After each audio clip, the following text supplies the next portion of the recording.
Okay, good afternoon. Kumusta po kamungunyanal daw ng Webes? Ito po giraray si Father Boots Bombase OP ngunyan na Webes petsa 28 kang bulan ning Agosto 2025.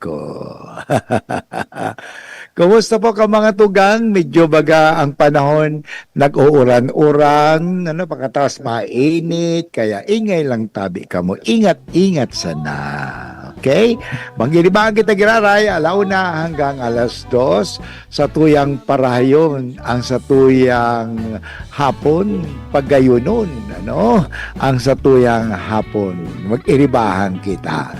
At gusto ko palang batiin, kasubago may nabisto ako, nagdadaog din pala sa tuya sa radyo. Uni po ang pangalan niya. Sa Ginubatan Sinday, si Rosario Peñaflor.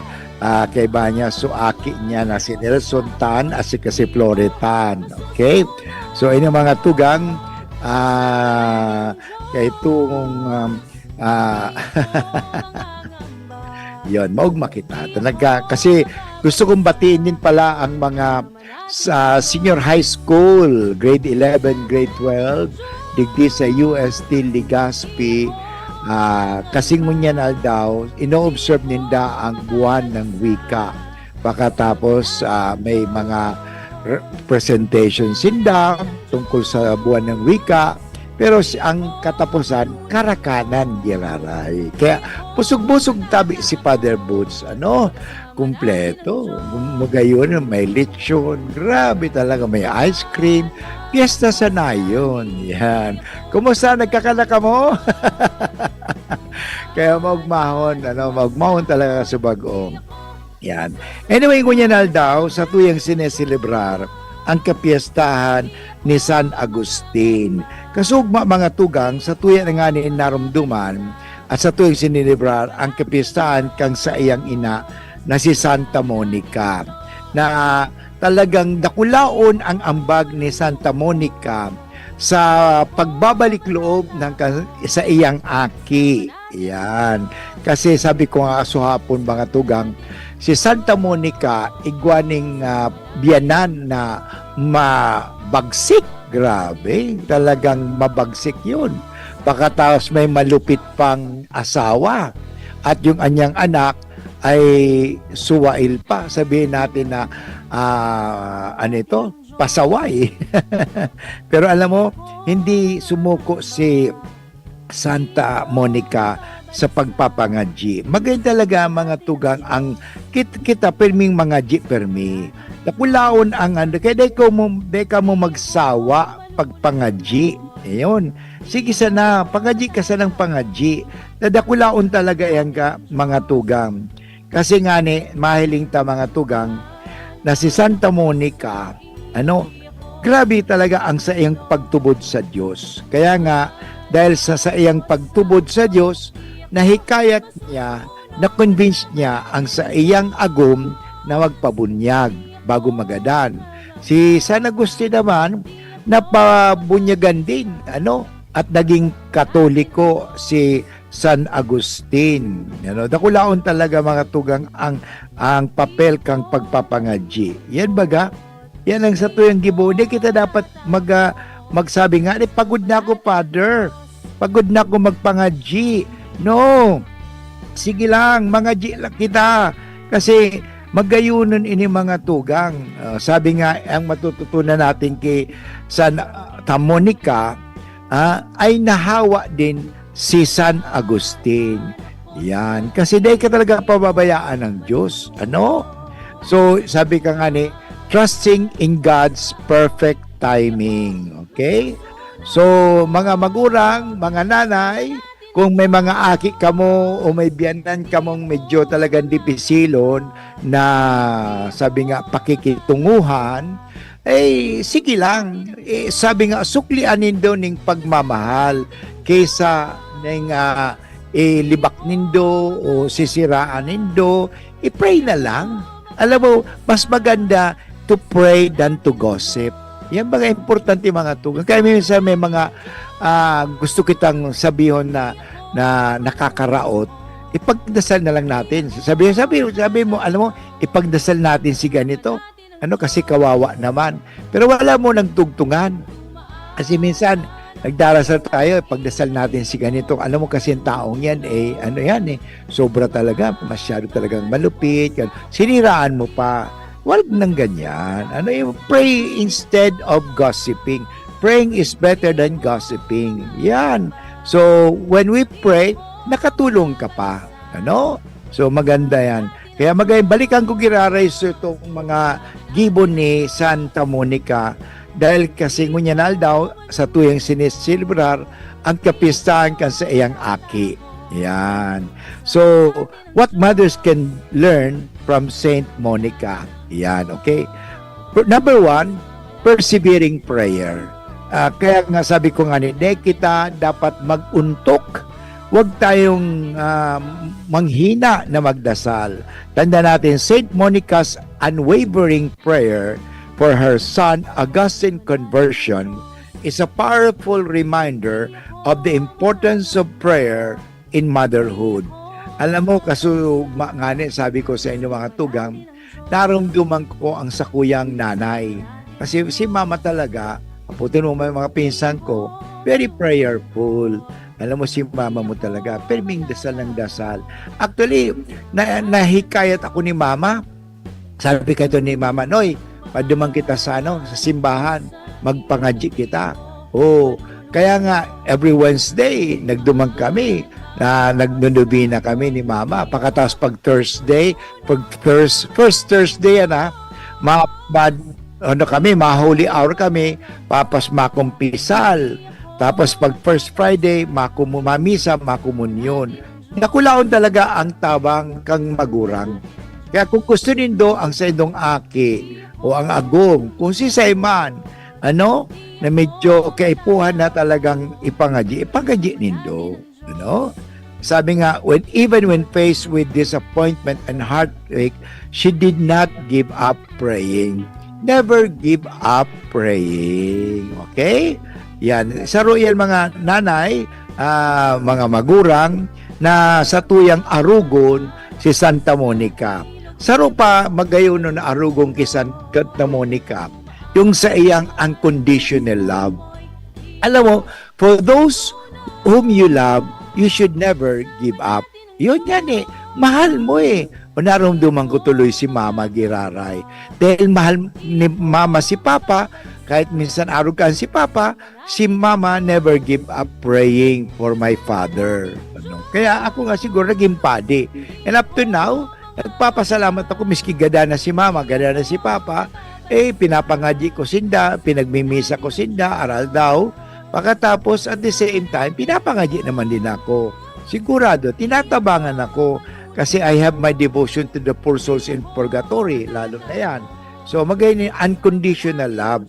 So, kita pag nagmamahal, dahil dapat makondisyon. Dahil yung mahal kita kung mahal kita, dahil sain. Kung ano. No. Unconditional love. Despite Augustine's wayward youth, alam mo, kung ikaw ay nanay, pagkatapos ang anak mo ay talagang suwail, nakulong na nga huwag mong pabayaan, ipagdasal mo, tuloy pa rin ang pagmamahal. Sabi sa Bible baga, do not repay evil with evil. Repay evil with good. Yan. Yan ang tunay na Katoliko, tunay na Kristiyano, sumusunod kay Kristo. Unconditional love. Yun, na despite of Saint Augustine wayward youth, Saint Monica's love for him remained unwavering. She showed him compassion, understanding, patience, even when he strayed from her faith. Alam mo, minsan ang anak mo, halimbawa, dati Katoliko, ngayon hindi na Katoliko, huwag mong pagalitan. Lalo lalayo yan sa iyo. Hayaan mo, pagdasal mo siya, at the same time, pakitaan mo pa rin siya ng kabutihan. Yan naman talaga pakitaan natin. Minsan nangyayari, you force kasi your religion. Walang pursahan, walang pilitan. Dahil siguro lumayo siya sa pagiging Katoliko, dahil siguro hindi nakikita sa iyo ang pagiging Katoliko. Katoliko pa naman palamura. Katoliko pa naman mabangis o malupit. Katoliko pa naman pero hindi naman nabubuhay Katoliko. So, tingnan mo. Kaya, naiskandalo, alis na lang ako sa pagkakatoliko. Dapat, pakita natin, kung tayo talaga Katoliko, we have to be Christ-like, mapagpatawad, mapag-unawa, dapat hindi sila magkamali, palagi silang tama. Hindi naman ganun ang tao, bakit ikaw hindi ka ba nagkakamali? Yan ang problema sa atin, Kaya let us always have this unconditional love. Alam mo, ganun ang pag-ibig ng Diyos sa atin Ang Diyos hindi, sabi nga sa Bicol, ang Diyos masuripot. Bakong kuripot masuripot. Yun talaga mapagmahal, mapagmalasakit. Ibig sabihin sa Tagalog niyan. Kaya nandyan po. Kaya huwag tayong manghinaan o panghinaan o magluya, o di kita mag-give up, di kita sige lang, pangadji ka sana. Magtubod sana kita sa Diyos. Yan. Ipangadji ta lalo na mga taong, ganyan, mga nakita natin na nadadawag ta sa radyo, nahiling ta sa television, yung mga tungkol sa flood control, yung mga magnanakaw ng bayan, bulsa ng bayan o pera ng bayan, pagdasal natin. Ako po, pinagdarasal natin. Pagdasal po natin, Lord, sana magkaroon naman sila ng liwanag ng kaisipan at pagbabago ng kalooban. Natanggapin talaga nila. Ang Pilipino naman mapagpatawad Pero dapat, sabi nga, totoo ang Pilipino pagpatawad, pero wag naman nating gaguhin, lukuhin ang mga Pilipino.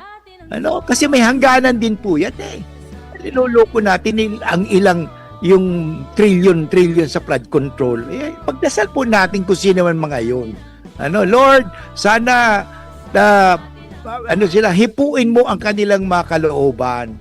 Wag mo naman ipagdasal, Lord, sana tamaan sila ng kidlat. Masama yan. Huwag ka magdasal ng ganyan. Lord, sana madisgrasya sila. Masama yan. Huwag ka magdasal kasi huwag mong pangungunahan ang Diyos.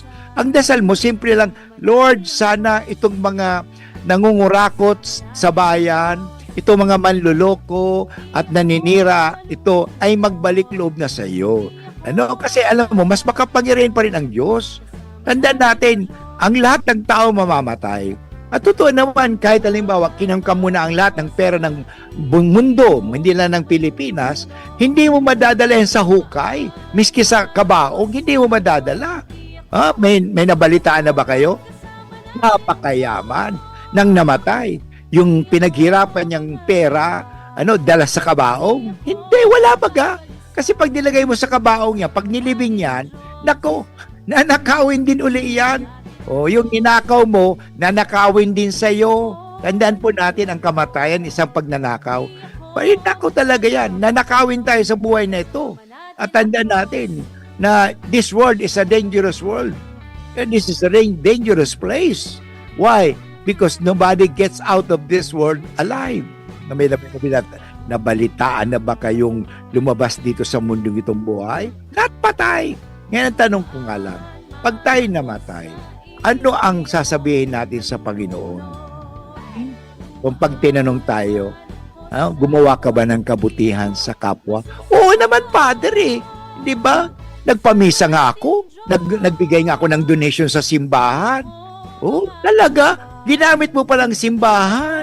Nagbigay naman ako kay Father ng milyon para mapatay ang simbahan niya. Pero asaan yung mga ninakaw mo? Yun yung problema. Kaya pagdasal po natin sila, ang magagawa, sabi kasi, Father, wala na kaming magagawa. I hate those comments. Father, wala na kaming magagawa. Sa Pilipino, ganito po yan Sa Pilipinas, nakawan ay ay ano na, natural na lang, is normal na lang po ang nakawan. Hindi po, may magagawa po tayo. Ano ang gagawin natin? Magdasal. At siyempre, magpakita ng mabuting asal. Anyway, babalik ko si Father Boots sa programang Marahay na Hapon with Father Boots Bombasi OP. Pero gusto ko munang batiin. Sino ba ang mga nanonood ngayon sa atin sa DCGB News Online? Okay? Ay meron palang comment na dito. Okay? Gusto kong batiin si G. Neric. Good afternoon. Si Arlene Ostanya Canyo, Barangay Batbat. Okay, thank you very much. At welcome po kabong mga taga-barangay sa Batbat, ano? Sabang Barangay Batbat. Tapos sabi ni Amen, ang number 1 mga paramati ako, Father. Talaga magaling yan si Alvin Oy. Sign up to sign on. DCGB nakatutok lagi. Magandang araw po sa iyo. Sabi ni Alvin Oy, kalimutan mo muna ang lahat. Wag lang po ang Diyos. Ang Diyos ang hari ng mga hari. Agree. Amen ako dyan sa iyo, Alvin. Anyway, mga tugang, nagpapasalamat po ako sa... Mag-message lang kamo, ha? Taking babasahin yan. Shout out natin yan.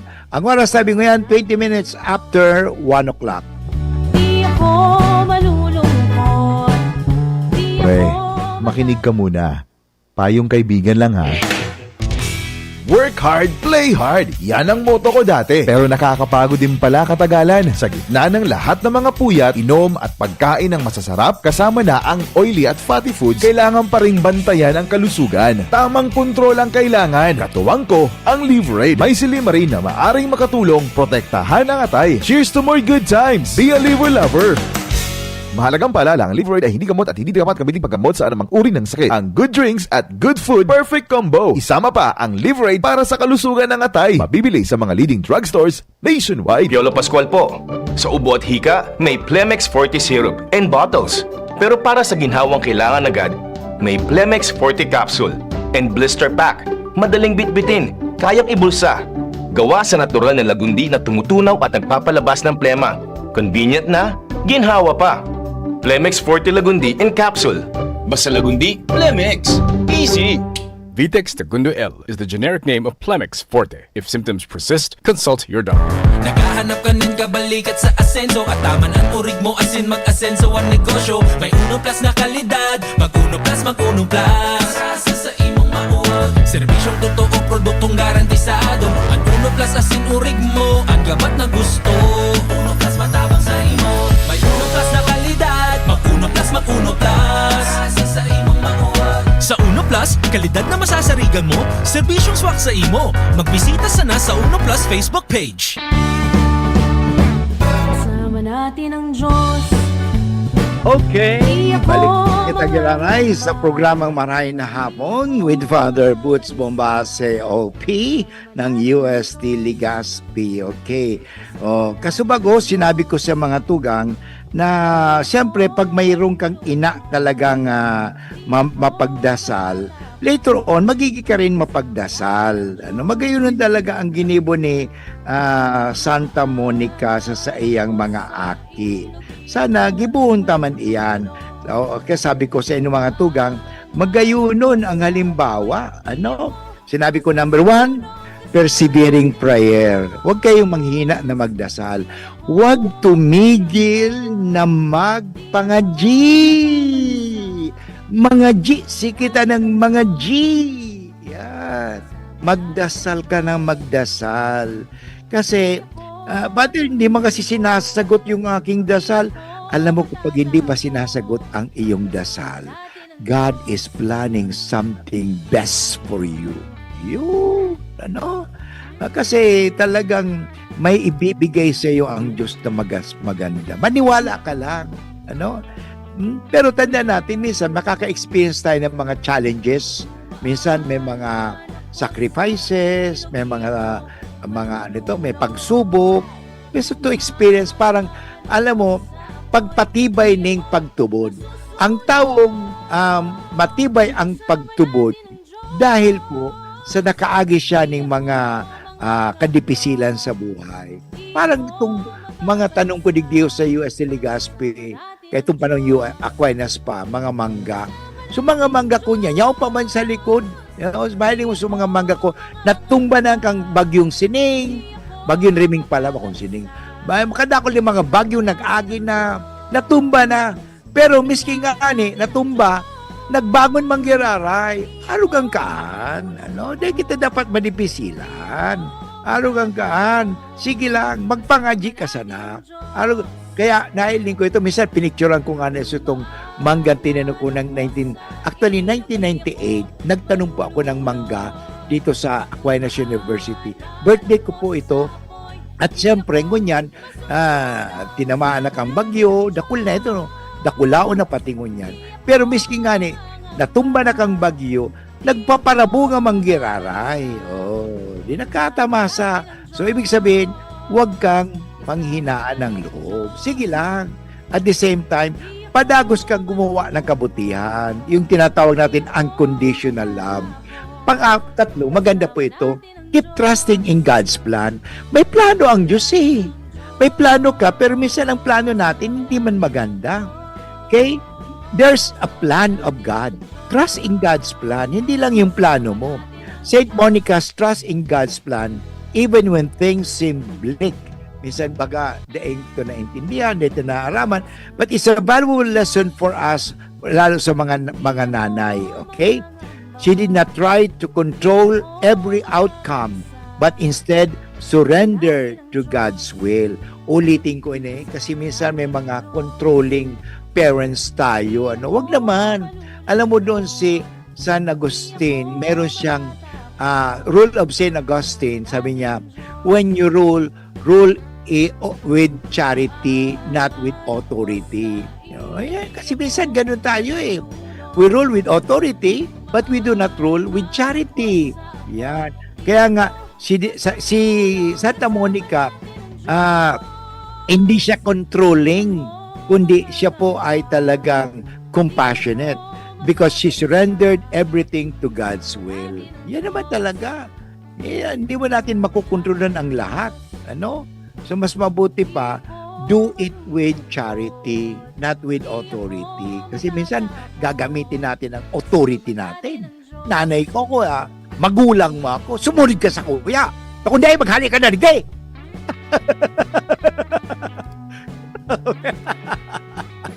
Takot ako, Father. Tatakot ako. Una ko, pinagalitan mo ako. Dahil man tabi. May mga magulang kay arug ka, Sinasabi ni Dana, okay? Kung di mo kong sumdong, mag-uli ka na, maghali ka digdi. Yung mga tugang, di man nanay, tatay, wag naman gano'n. Love your children. Okay? Don't control them. Love them. And surrender everything to God's will. Remember, sabi nga, trust in God's plan. Okay? Isang pang-apat na maganda na kay Santa Monica, yung saying the power of tears and sorrow.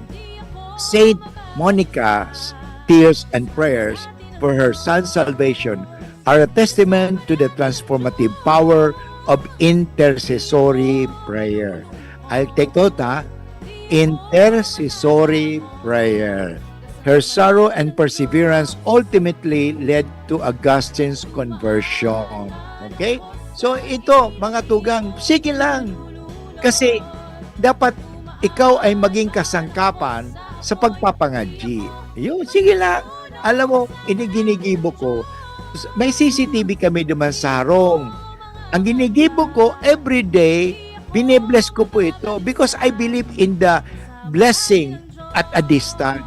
Because God is not, hindi naman limitado ang Diyos ng time and space. Ibig sabihin, nag-bless ako dito, hindi makakarating duman sa harong. Yes, makakarating yan.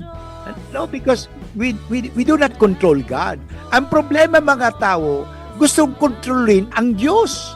Ang simbahan does not control God. Tandaan mga tugang yan. Akala natin ang simbahan kinukontrol ang Diyos. Dapat ang Diyos, ito lang ang gusto na sasabihin ng simbahan, ganun ba? No! The church has to follow God, not God to follow the church. Yung problema minsan tayo, ang authority na kasi natin, mas importante ang satuyang kapangyarihan. isa sa kapagmamahalan, may data po yan. Ano? Hindi maganda yan. Kaya keep praying, okay? So, intercessory prayer is very important. Sige, pangadji mo. Kaya nga, pray for someone today. Alam mo, doon sa 107.5 FM.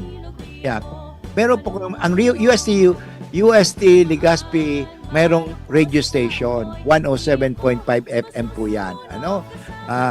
At yun po, madadawag nindo. Kung halimbawa, kung sa ibabaga, kailangan pa bang i-memorize yan? Pero sa Samuya, ang Samuyang pigkaan ko kaya, ang pinaka-slogan kaan, have you prayed for someone today? Yan po ang sa kuyang duman. Para bang, hindi ba, ang sa ibabaga kaya, ang ginagawa nila, kayo po pa bang i-memorize yan?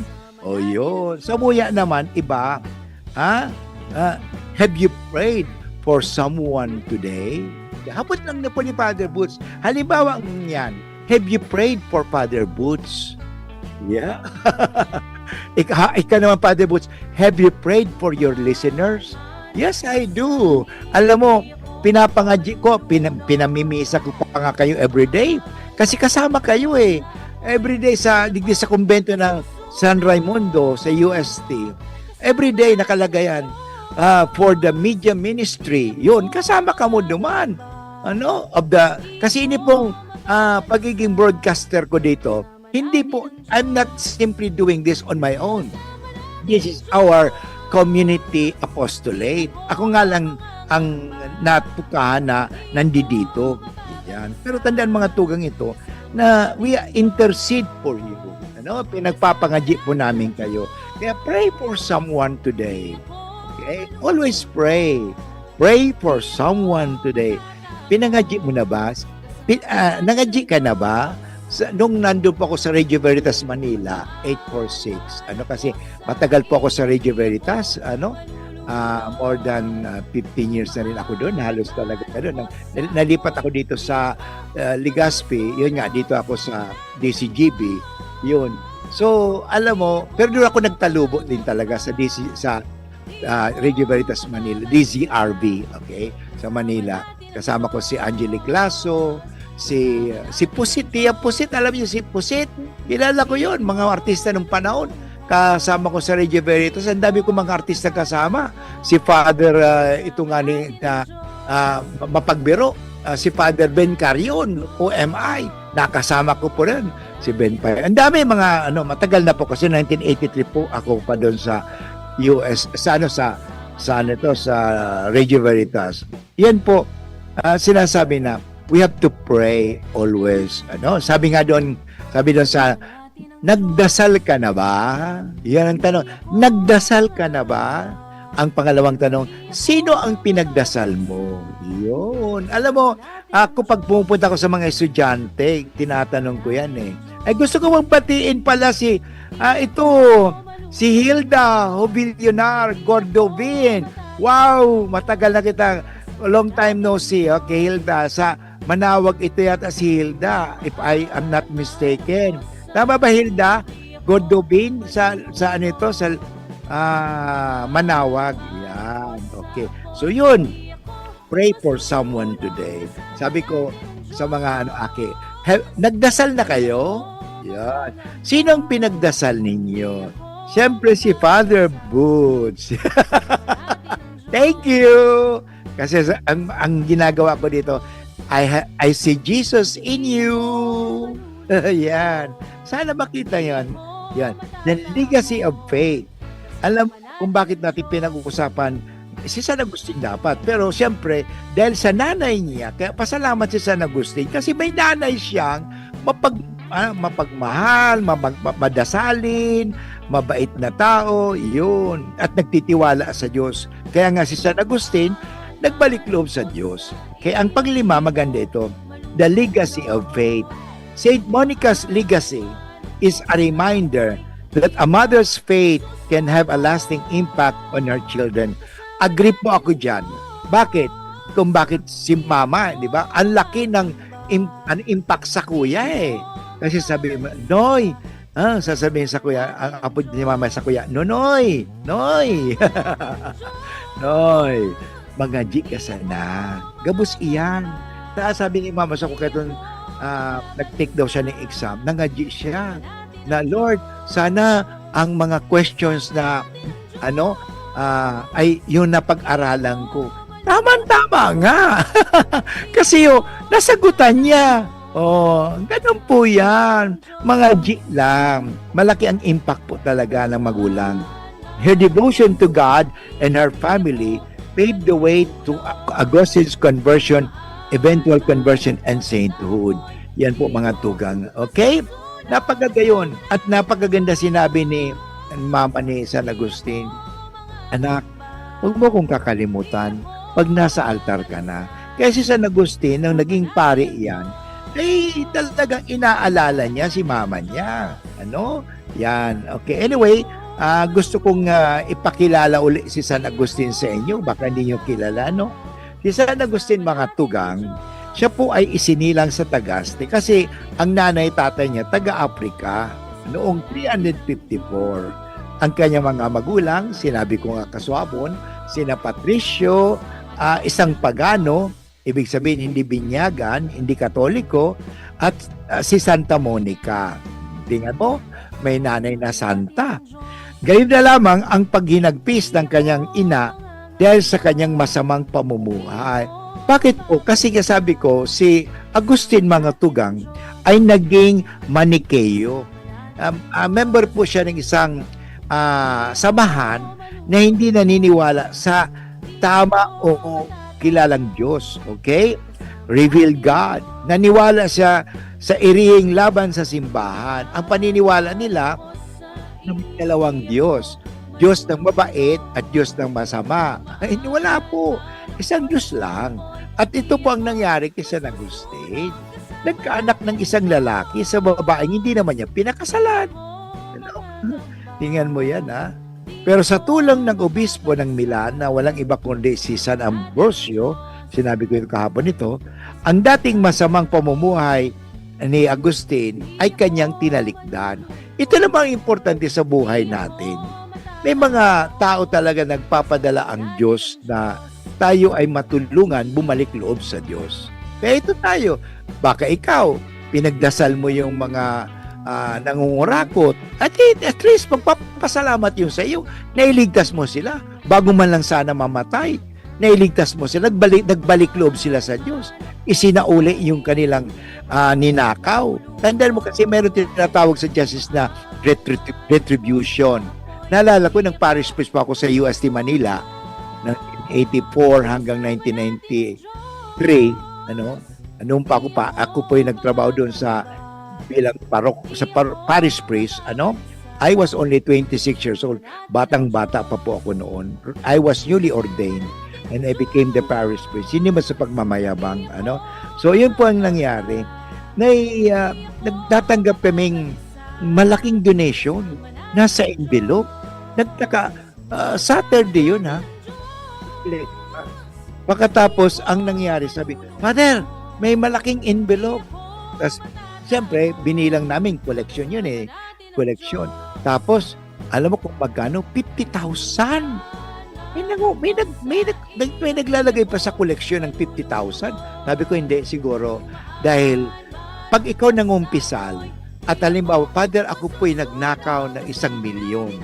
Nagnakaw po ako ng mga pera ganito. Ang usually sinasabi ng pare, ibalik mo yan. Sa lalong madaling panahon. Kasi, pag hindi mo ibinalik yan, ikaw ang dadalhin sa impyerno. Totoo naman talaga yon kasi may kabayaran. Ano bang utang binabayaran? Kung hindi mo babayaran dito sa lupa, babayaran mo yan sa kabila. Totoo yan eh. Hindi ko kayo tinatakot ha. Tulad nung nangyari doon sa San Gregorio. Pinangadji niya si Hustos. Kasi nagnakaw. Itong munghing ito, nagnakaw. Pagkatas nang namatay. Ngayon, pinangadji. Kaya Gregorian Mass, 30 days na minisahan. Pagkatapos ng 30 days, ano na yun, nangyari. Nagpakita, nagpasalamat kasi naalis na siya sa purgatorio, nandun na daw siya sa langit. Totoo, babayaran mo yan. Kung hindi mo mababayaran dito sa lupa, pagbabayaran mo sa purgatorio. Kung hindi mo sa purgatorio, mas lalo na.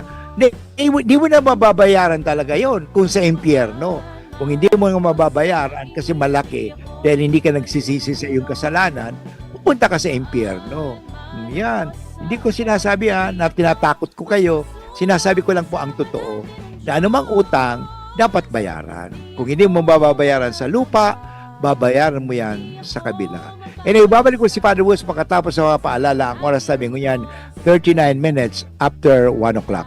Diyos, di ako malulungkot. An oras hatod sa Indokang Optin Lutein Capsule. Alagaan ang paningin sa tulong ng Optin. Kitang-kita ang kalusugan ng mata. Plemex. Pag may ubo o hika, Plemex agad. Basta lagundi, Plemex. Artisan Joint Supplement. Bumabagal ang galaw dahil sa joint pain at arthritis. Mag-Artisan. Plemex for kids. Mommies, agapan agad ang ubo at plemang nakabara. Pambatang lagundi.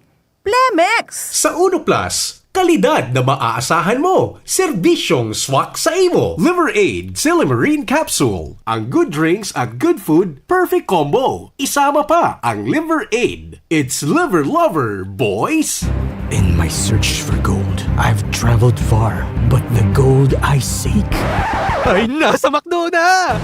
The new Golden Chicken Curry Filet. Curry sauce that's so flavorful and delicious. Wow! Mapapa-extra rice ka!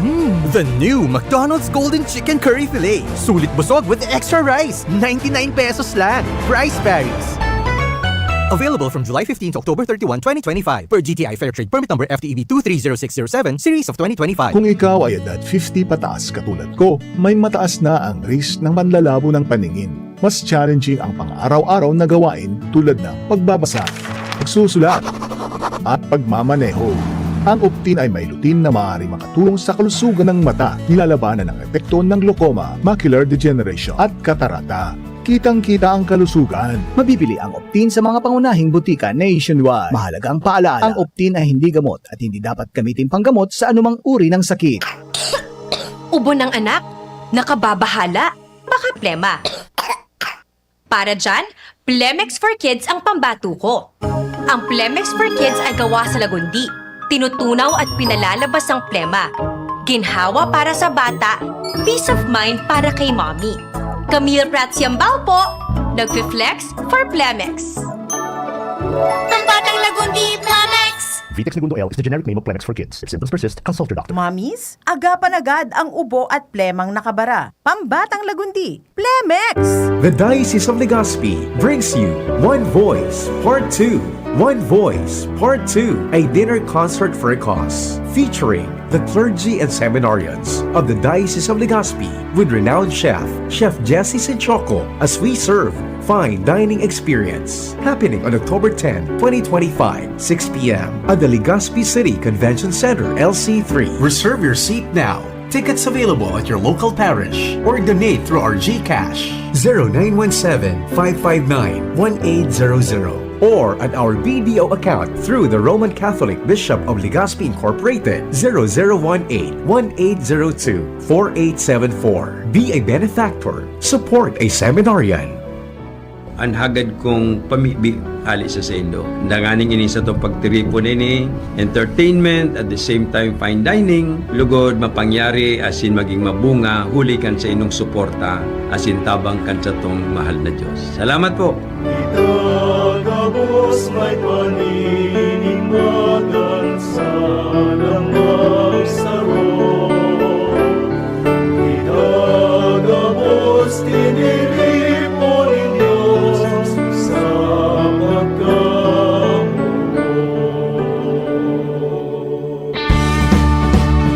Kasama natin ang Diyos, di ako mangangamba. Okay, balik po kita giraray sa programang Marhay na Hapon.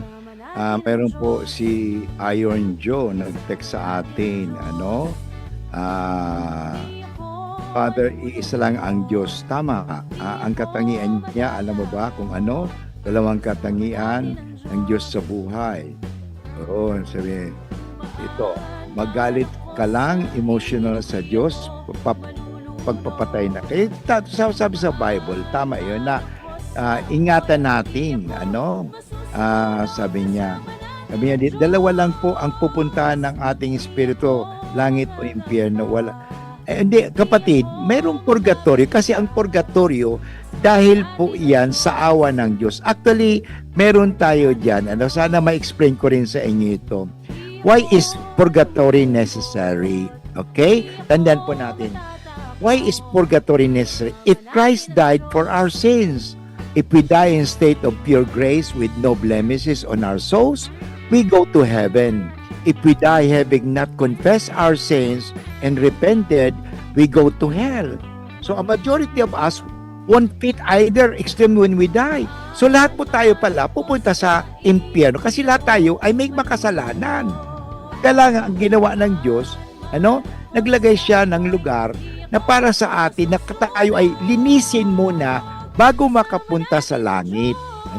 Yung purgatorio po kasi, wala yung salitang yan sa Biblia. Pero nandoon po yan, maliwanag yan. Ito, yung support sa purgatorio. Maliwanag po yun dito sa Maccabees. Okay?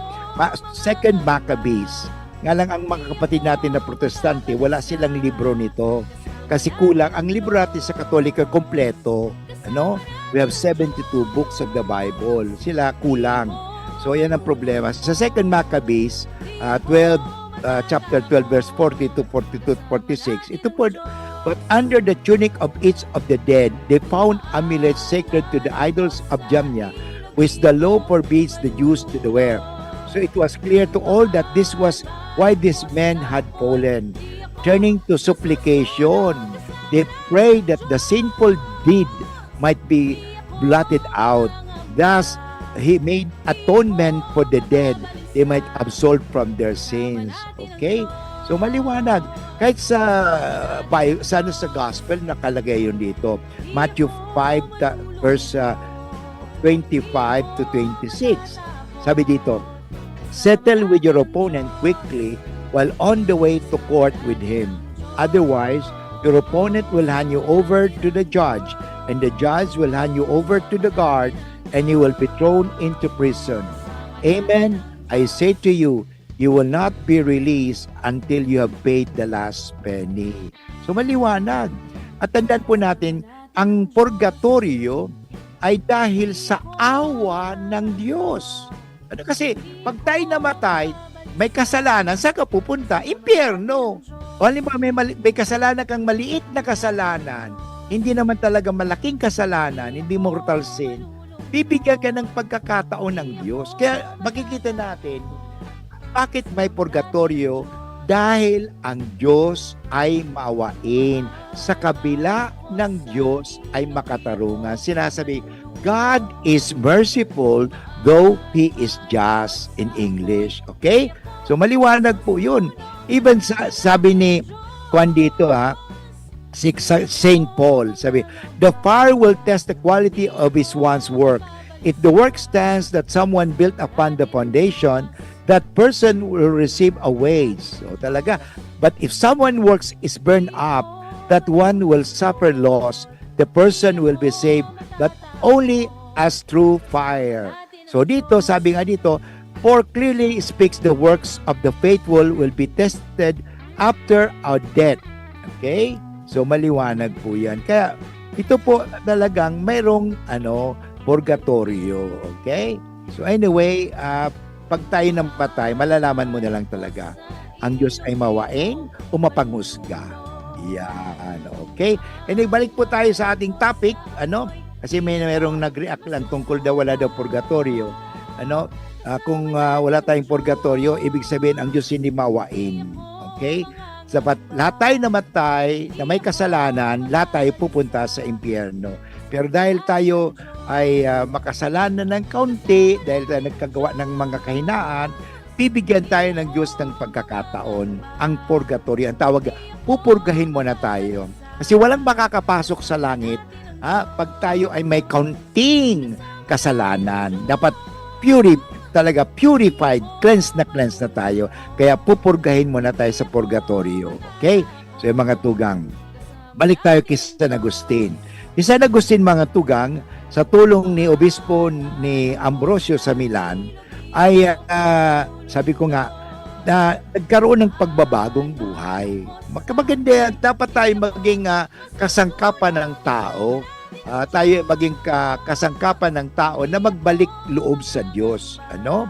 So, at naging siyang obispo, tandaan mga tugang, naging pari siya, naging siyang obispo doon sa Hippo. Pinuksa niya yung maling turo ng Manichaeismo at Pelagianismo na sumulat ng maraming aklat bilang pagtanggol sa mga aral simbahang Katolika. Tulad ng City of God, Lungsod ng Diyos, My Confessions. Yun, ang sulat ni Agustin. Napakaganda mga katugang yan. Nagpapagirumdum sa tuya na, alam mo, nagbalik loob na siya. Mali yung kanyang natutunan eh. So, nilabanan niya yung kanyang dating pinaniniwalaan. Ano? Na dalawa daw ang Diyos. Ano? Diyos na mabait at Diyos na masama. Ano? At ang katawan ay masama. Ano? Yung Pelagianismo na sinasabi, hindi, makakapunta tayo lahat sa langit. Kahit basta binyagan ka, kahit ang gawin mo, basta binyag ka, pupunta ka na sa langit. Kaya hindi naman ganun po yun. Tanda natin, sabi nga, faith without work is dead. Kung nabinyagan ka, at the same time, hindi mo naman isinasagawa ang ipinakako mo sa binyag, hindi ka rin maliligtas. Kasi, sabi nga ni San Agustin, di ba? God created us without us, but He cannot save us without us. Ang importante, kooperasyon. Makipag-cooperate tayo sa Diyos. At saan tayo makikipag-cooperate? Ano? Sa kanyang kalooban. At sa itinatag niyang simbahan. Tandaan po natin, ang simbahang Katoliko, sino ang nagtatag niyan? Si Kristo. Kailan lang ba ang mga protestante dumating? Nung panahon ni Martin Luther, 15 lang. Oo. Saba, si Martin Luther, yung dating protestante, yung nagtatag ng protestante, Katoliko yun. Ngayon, ayaw nga lang niya, nangyari ayaw niya sa pamamalakad kasi ang gusto, dapat mag-asawa yung ganito. So, sumiwalay sila. Kasi actually, may problema kung psychological reasons. Si Martin Luther, may problema po yun. Kaya, kung titingnan natin ang apostolicity, sino ba talaga ang nagtatag? Sino ba nagtatag ng simbahan ninyo? Yan ang number one ang tanong natin. Kung sino ang nagtatag ng simbahan at sino ang pinakalumang simbahan, yun ang totoong simbahan. Ang simbahang Katoliko, itinatag ni Kristo. At sabi kay Pedro, upon this church, I will build my church. Tanda mo? Hindi kung kanino.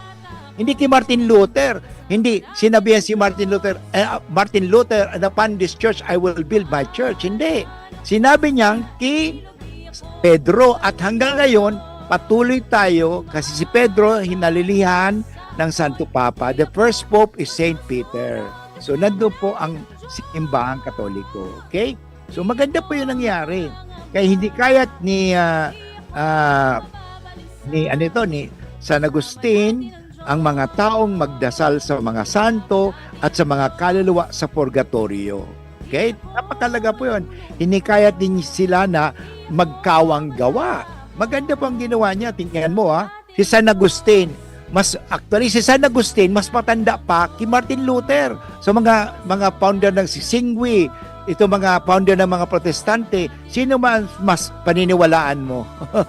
Yung mas malapit kay Kristo na mga noon, ito yung mga dati nagbutwaan. Kaya mag-ingat po tayo, ano? Kasi ito nga sinasabi na, sabi ni San Agustin, hinikayat niya yung mga taong magdasal sa mga santo at mga kaluluwa sa purgatorio. Bakit tayo nagdarasal sa santo? Kasi sila po ay malapit sa Diyos. Ano? As siyempre, malapit sila sa Diyos, ay magiging tutularan natin sila sapagkat nang nabubuhay pa sila sa lupa, sila po ay sumunod sa Diyos. Tandaan po natin ang mga santo, ang mga rebolto, hindi po natin sila sinasamba. Sila po ay ating ginagaya. Tulad ng halimbawa, yung nakaraang August 25, sinelebrate natin ang Heroes Day. So, bayani. Bakit ba nibulto si Rizal doon sa,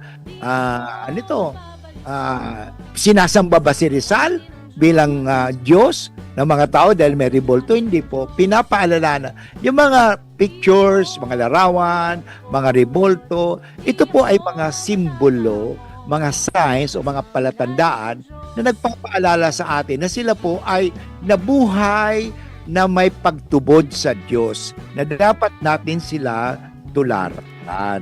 Okay? Kaya inikayat ni San Agustin. San Agustin, mga tugang, napakaganda yung sinabi niya. My soul is restless until it rests in God. Totoo, marami siyang pinupuntahan. Alam mo, may kaibigan ako, ngayong Katoliko na siya dati. Dami niyang pinuntahan na reliyon. Ang dami niya. Sabi, Father, ngayon ko lang talaga natagpuan nang binasa ko yung, dati binabasa ko lang Bible. Pero yung pala, kinakailangan na basahin mo din Fathers of the Church. Kasi yung mga Fathers of the Church, sila ang nagsabuhay ng Biblia. At kaya nga noon, nagpunta na siya sa Fathers of the Church, binasa niya History of the Catholic Church, kaya nga pala. Sabi nga sa akin, all throughout my life, dinaya ako, Father. I was deceived to believe na ito ay tama. Yung pala. Kaya tayo magbasa. Basahin po natin ang Fathers of the Church. Pangalawa, hindi lang Bible ang basahin natin. At tandaan natin, sino ba talaga ang nagsabi na itong mga libro sa Bible ay ito ang mga libro? Ang simbahang Katoliko. Babalik uli. Kasi yung mga Protestante, nagsimula lang po yan ng 15-something lang. Medieval lang. Samantala yung mga si San Agustin, nagsimula 300. Tingin mo ilang to sa 354 na nabuhay siya, 354 ngayon 2025 na. Si mga Protestante, si Martin Luther, kailan lang yun. Nauna pa nga si Saint Dominic sa kanya. Kaya mga tugang, kaya sasabihin natin, yun na, the lineage of apostolicity. But anyway, inabot na naman tayo ng oras ng pamamaram. Sana po ako'y nakapagbigay ng inspirasyon at nakaliwanagan at sana naniwanagan kayo. Na ang tunay na simbahan, walang iba kundi ang simbahan na tinatag ni Jesus Christ. Na sinabi kay Pedro, upon this church, I will build my church. And kahit anong gawin, marami na sinira. Tandaan natin, the first 300 years of Christianity, pinatay ang mga Kristiyano, naniwala kay Kristo. Pero anong nangyari? Buhay man bagagira ng Kristyanismo. Kasi akala na pag pinatay mga Kristiyano, mga Katolikong yon, ay hindi na mabubuhay ang Kristiyano. Nabuhay baga? Patuloy pa rin. At tanda natin, hanggang ngayon, si Pope Leo XIV ang namamahala sa atin. Kasi sumunod yan kay San Pedro. Okay? Upon this church, I will build my church. At hindi masisira. Bakit? Ang nagtatag mismo ay ang Diyos. At iisa lang yan, ang simbahan. Kaya tayo sa simbahang Katoliko, hindi tayo marami. Ang nakita natin sa kapatid natin mga Protestant, ang dami-dami nila eh. Pag ayaw ko sa pastor to, lilipat ako sa ganito. Kung sa atin, obedience. If you cannot obey Christ, yun, mahirap ka talaga. Kaya obedience is number one. Yan po ang number one sa atin sa pagiging Katoliko. Marunong kang magsunod sapagat ang tunay na tagasunod nagtutubod. Anyway, God bless everyone. Nagpapasalamat po ako sa technical man natin. At the same time sa ating production, ito po ginari si Father Boots Bombase, OP, nagsasabing, God bless everyone and enjoy your day.